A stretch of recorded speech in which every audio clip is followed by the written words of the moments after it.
Kabi-kabilang flash flood ang nanalasa sa ilang bahagi ng Sultan Kudarat dahil sa malakas na ulan.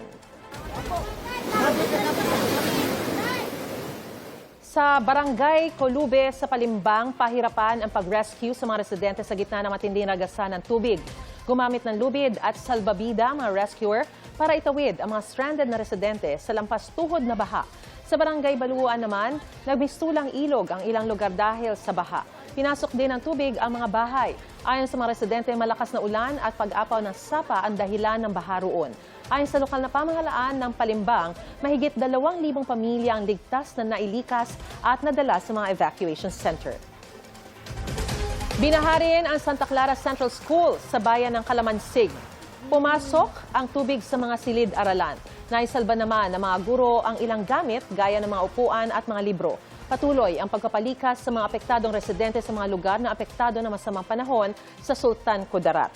Ayon sa Pag-asa, hanging habagat na hinahatak ng bagyong Inday ang nagpapaulan sa ilang bahagi ng Mindanao.